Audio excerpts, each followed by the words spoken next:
The views and opinions expressed on this show belong solely to the hosts and their guests and do not reflect the views of any on-site institutions unless explicitly stated.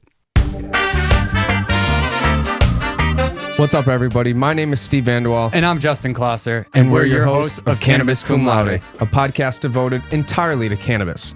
We're going to talk cultivation, business, medicine, politics, culture, advocacy, and everything in between. The cannabis industry is complicated. It's robust. It has a lot of moving parts. And it's our job to help you understand it just a little bit better. So tune in every week for a brand new episode. And if you have a question that you'd like answered on the show, send it on over to questions@cannabiscumlaude.com. Thanks. Enjoy the show.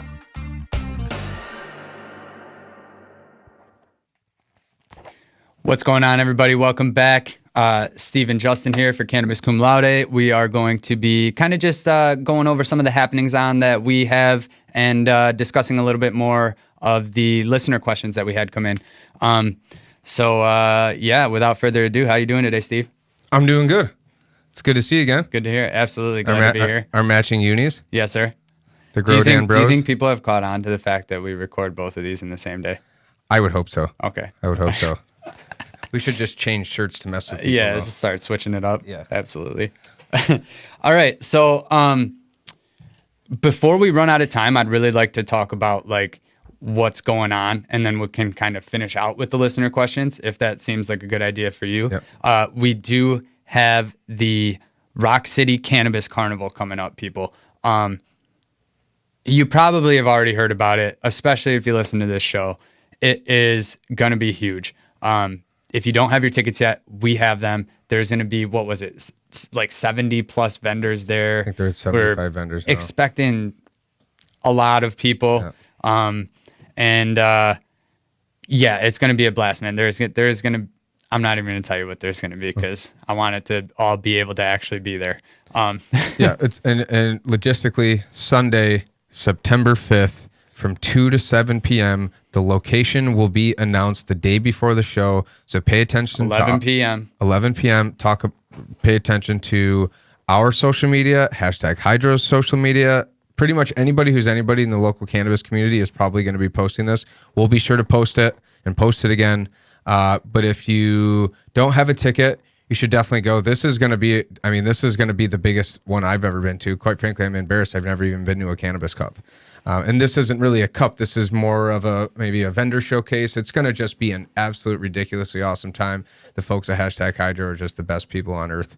And they really know how to throw a good event. I mean, we briefly touched on the grand opening there, but that was an absolute blast. A lot of cool vendors. And if that's any indication of how the carnival is going to turn out, it's going to be great. So we also have recently kind of updated the Patreon to add in a tier called the swag bag. So on there that we got 2 t-shirts, corny poster of me and Steve, but it's pretty cool.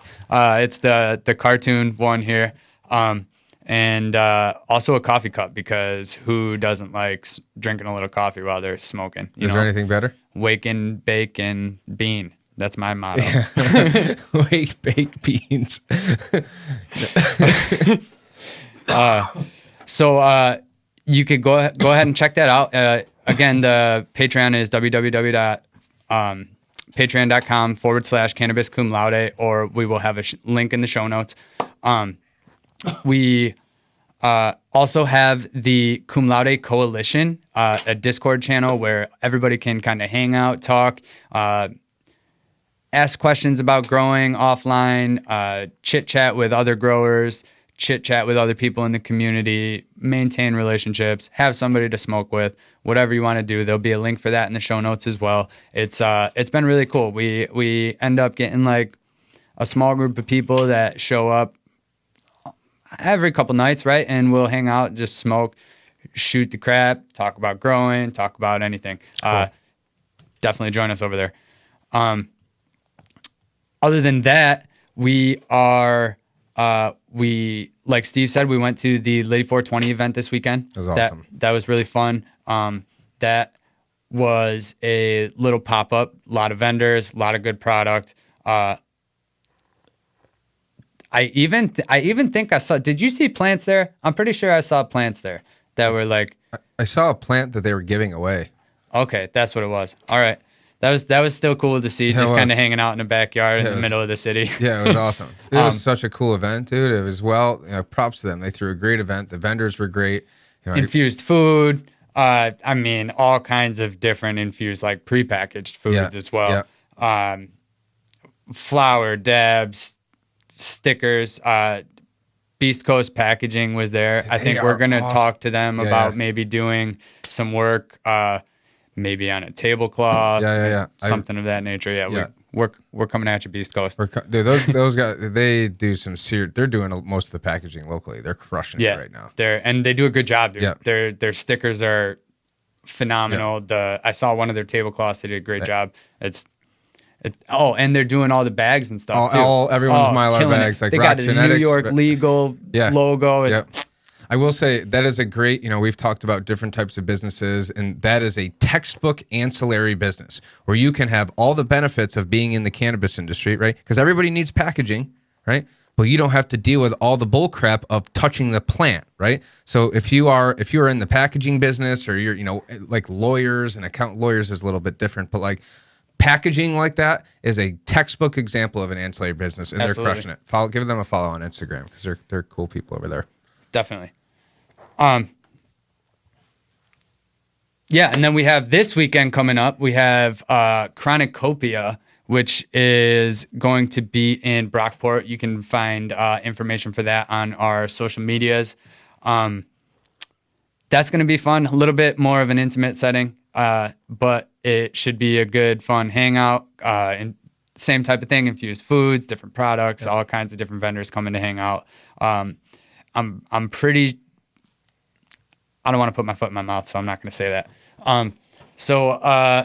Yeah, I think that's most of the happenings of what we have kind of going on as far as events and stuff in the very short term. So we're talking about Chronocopia.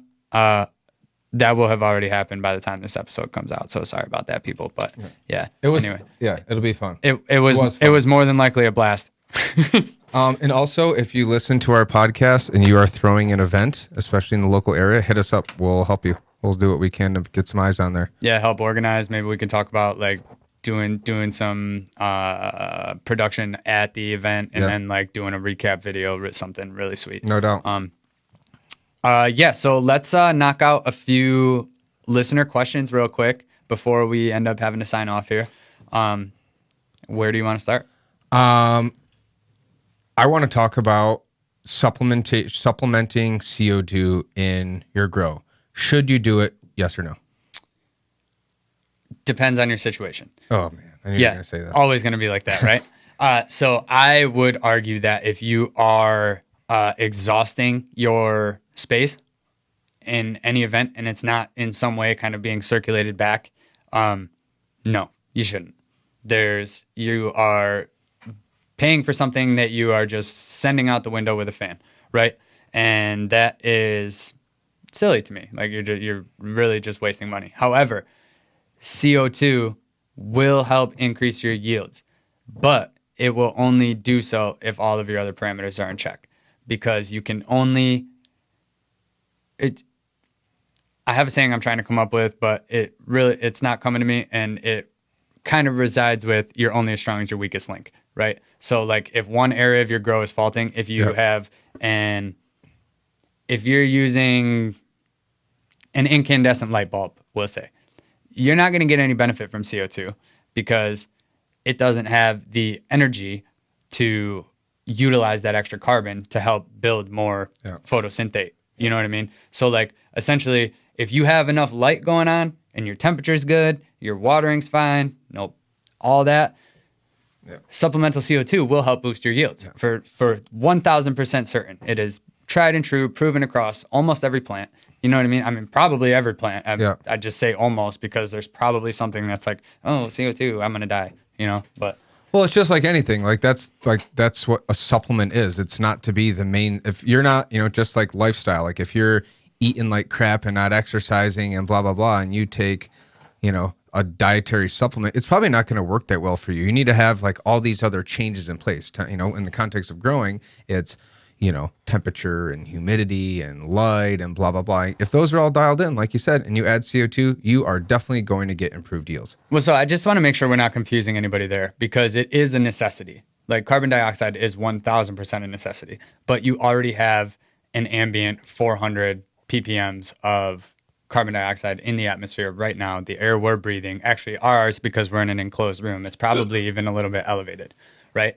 I don't know how much, and I'm by no means could even try to begin to guess, but 403 ppms. I mean, it could even be as much as 500-600, and we just don't even know, you know, because like we talk pretty quick, so we're probably exhausting a lot of CO2, you know. What in terms of like optimal grow environment, what's the ideal amount of ppms for CO2? I mean, it's all over the place. You can really supplement as much as you want. It's going to depend on the light you have. And the more you supplement, to a degree, I'm sure, you will see continued improvement, but you're going to end up getting diminishing returns, right? Yeah. And so, yes, you might get an extra gram if you keep bumping it up every 100 ppms over like, and see, this is where the light's going to matter too, because when you have lights like this FOCI A3i that's coming out and just smacking the world, like that thing probably could handle over 2,000 ppms of CO2 and still have increased benefit, you know what I mean? To where it might even be economical to do so, you know? But you do have to take into consideration how sealed is your space, right? The more concentrated you make that area, the faster you're going to bleed out the money you're putting into that area. The more you put into that area, if it's not continuing to grow at a linear rate or better, then you should dial back to where you were at that linear rate so that you're at the most economical but best yields possible. Typically, it's talked about that that's somewhere around 1,200 is where it's best to keep most greenhouse crops and stuff like that. If they're doing that type of supplementation, 1,000 to 1,200 is the target range. In the cannabis world, you see a lot of people going up around 1,500-1,600 and sitting right in there and still seeing great returns. You know what I mean? But like I said, if you keep dialing up the intensity of your light, you can keep dialing up the intensity of your CO2 to a point. You know what I mean? Like obviously, if you were to bring your plant up next to the sun, it's going to just burn. Yeah. Right. But like, there's a degree in which it's just too much. But like, think about. They talk about back in like the dinosaur age and Jurassic time, all that, like how the world was way more CO2, right? And all of the plants were bigger. Yeah. They were just huge, right? Astronomical. Like fir trees and stuff like that were like the little ones, right? Not the little, but they like what we have now would be like a smaller tree, and everything else was like shrub size, right? Like your vegetative plants were all like shrubs, if that makes sense. Like it's just bigger. So, okay. So let's pretend, you know, we're in a greenhouse or an indoor setting. We're running it at 1,500 ppms. Is there any health risk to humans and the crop managers? Like where does that become toxic? There is a health risk at some point. I'm not versed enough to be able to give you a specific number, but I bet you we can Google it real quick. Okay. Jimmy walked into the grow and he never came out.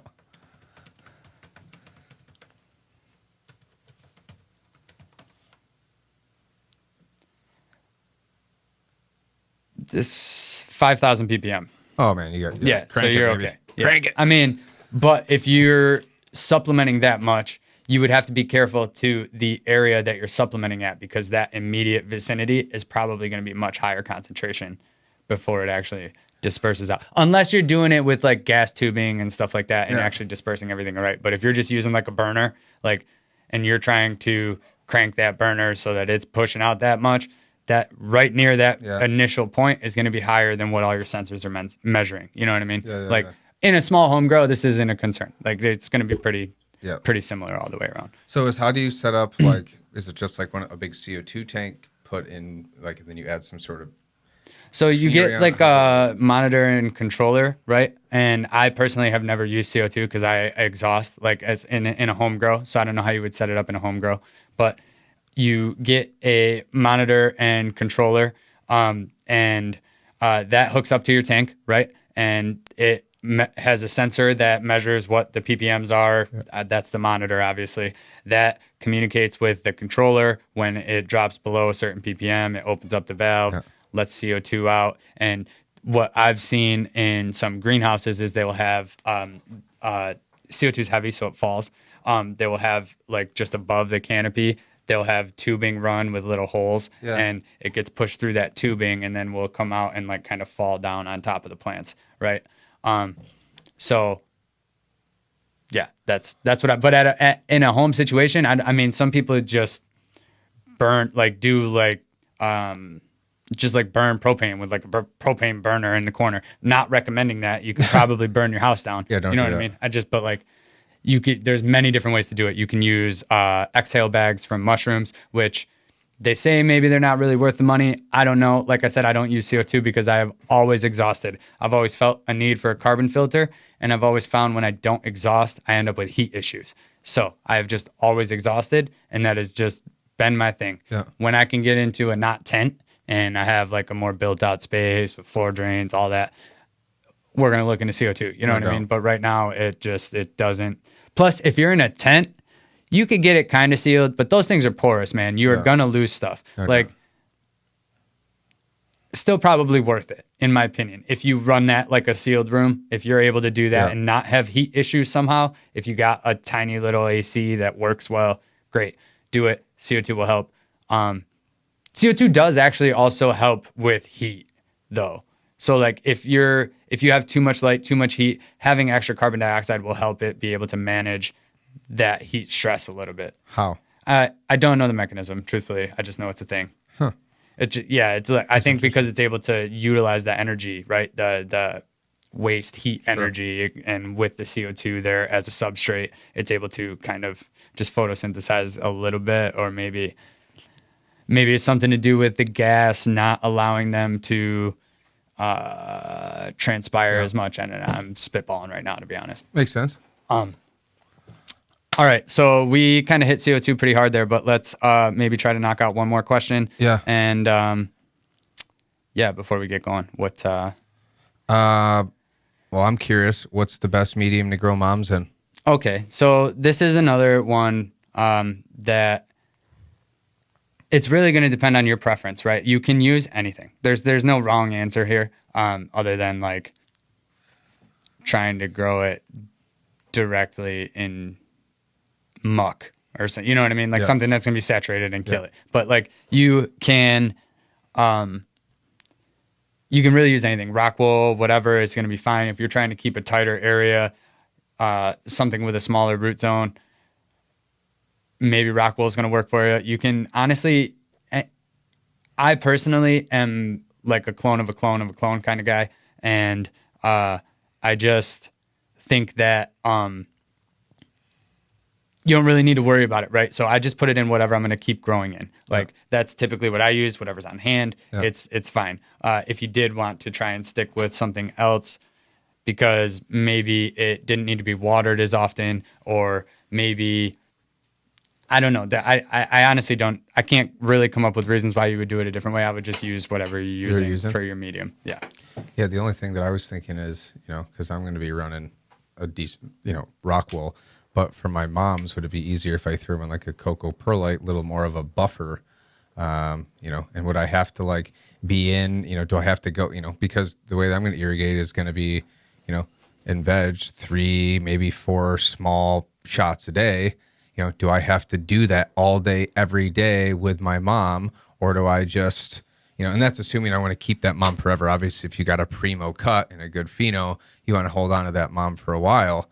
But is that something that, like, I wanted to have maybe a little bit less maintenance with my mom to, like, set up a pump and some sort of, little tiny mini auto irrigation rig just to water my 1 or 2 moms seems like a little bit silly to me. But like you said, you can really do it any way that you want. Yeah. Yeah. If you're just going to have 1 or 2 plants, I mean, you could set up something like that, or you could look into auto pot too. They are like a self-watering system. There's probably a couple other brands that are very similar as well. Really? Autopot, and yeah, that will take care of your self-watering issues. But if you just have 1 or 2 plants and the rest of it is set up on a drip, if you're able to be at that space, I would just recommend just hand watering and using something like, if you're trying to keep a long-term mom, the same plant a long-term mom, which I want to reiterate, you don't have to do this. You can take a clone, and then when that one grows up and you're getting ready to top it or whatever, you can take another clone. That's your new mom. You know what I mean? And just kind of keep the cycle going. There may be concern for genetic drift. There may not. And that's the wrong term. I'm just saying it because that's what's accepted. You know what I mean? It's not really genetic drift. It is more of like an accumulation of pathogens or something of that nature, which is just beating on that DNA, right? But yeah, it's unnecessary to keep one single mom plant for a long time. But if you are going to do so, I would put it in something that's not going to dry out every couple hours, because then you will have to implement something, or I'll have to just be in my, every 3 hours watering the plant, and no one has time for that. Yes, sir. Well, we're coming up at the end of time. Thank you for listeners for continuing to send us these really good questions. These are awesome. Keep them coming. Again, I want to remind everybody, Roc City Cannabis Carnival is coming up September, what the fuck's the date again? 5th, September 5th, Sunday, September 5th from 2 p.m. to 7 p.m. Yes, it's going to be a banger. We're going to be there. Hashtag Hydra's going to be there, obviously. 75 plus vendors, live music, food, VIP tent, etc. It's honestly going to be really awesome. The location will be announced at 11 p.m. the night before the event. So that's Saturday night at 11 p.m., September 4th. If you need a ticket, hit up Justin, hit up me, hit up the Cannabis Cum Laude Instagram page or Facebook page or wherever you know either one of us. Say, hey, I'd like a ticket, because each one of these pamphlets that we have, which I think I have one. These right here, golden ticket. These are good for one car full of people, a carload of people. If you got a minivan, probably 7 people. So you have to have one of these. And if you need one, both Justin and I have a bunch of them. Reach out. We'll get you one. Absolutely. Also, if you've been itching to grab a Cannabis Cum Laude t-shirt or something of that nature, we're going to have those available there. Will probably be limited supply, so first come, first serve. Get them while they're hot. Get them while they're hot. And yeah, thanks for joining us again, people. And as always, elevate your state of mind. Thanks to our friends here at Rockbox Recording and Production in Rochester, New York. They are a full professional podcast and video studio designed by a radio guy for podcasters. Audio, video, voiceovers, editing, whatever. Mouth off at Rockbox at rockbox.com. You can follow Cannabis Cum Laude on LinkedIn, Facebook, Instagram, Twitter, and Cannabuzz. Type Cannabis Cum Laude into your search bar and you should be able to find us, but the links will also be posted in the episode notes as well.